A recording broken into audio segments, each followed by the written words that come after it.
So today we're just going to be talking a little bit about representation in American government. Um, More specifically, we're going to be talking about the representation of females and women in the American government.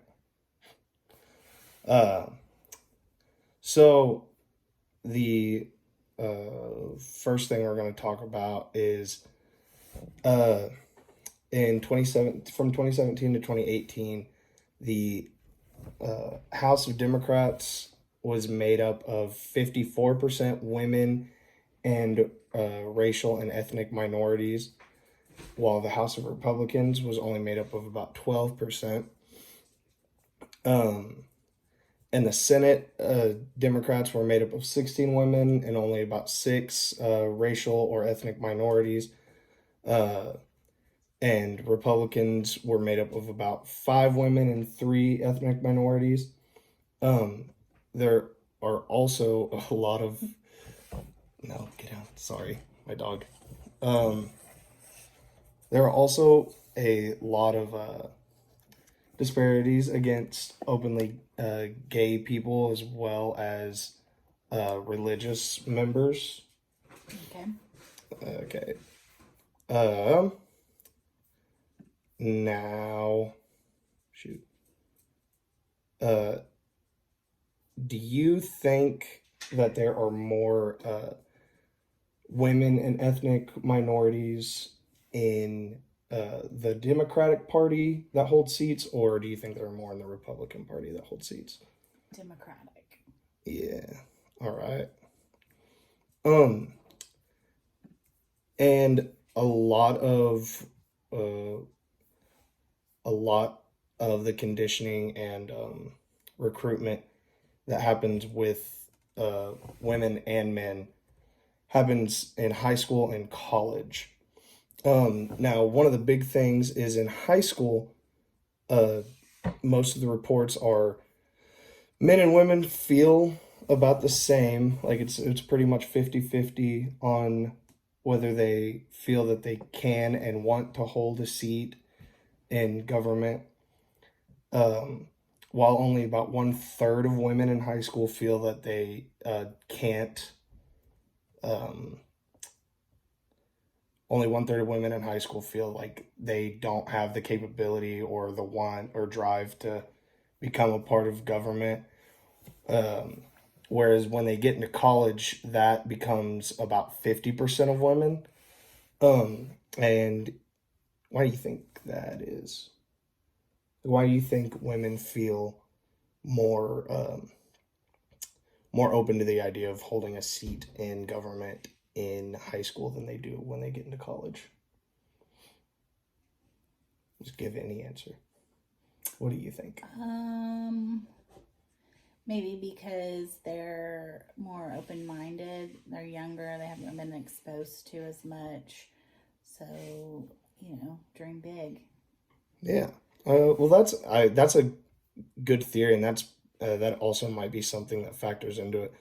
But studies have shown that in college, a lot of women realize that there are more ways than just holding a seat in the Senate or in the House that can help them or affect the process that the government goes through and the world and our society goes through.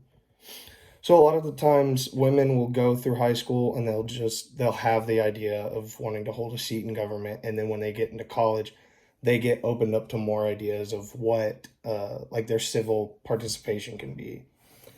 Um Also, in high school and in college, more often than not, men are encouraged a lot more than women to pursue government jobs, Mm-hmm. and men are approached more by like political activists and political offices to, let's say, do internships or uh, study with their programs and study under people in office. More men are approached to do things like that. So right here on this slide, you can see that what I just told you, that only about a third of high school girls doubt that they'd ever be qualified to run, while half of college women have the same doubts. Um, so like yeah, like uh, when people get into college or the college age, statistically speaking, men's political ambitions begin to grow and become more prominent and become a more featured aspect of who they are and who they want to be. Whereas with women, it seems to diminish. Mm-hmm.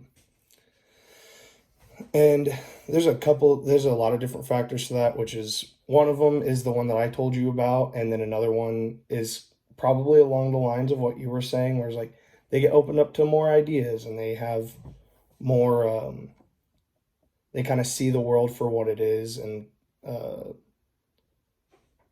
maybe feel a little discouraged, more discouraged than they would as a high schooler who kind of has this more idealistic view on the world.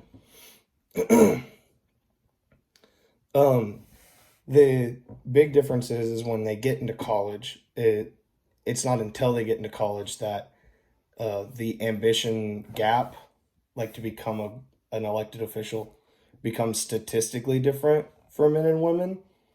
Um, and this is despite having equal opportunity and levels of political experience at that point.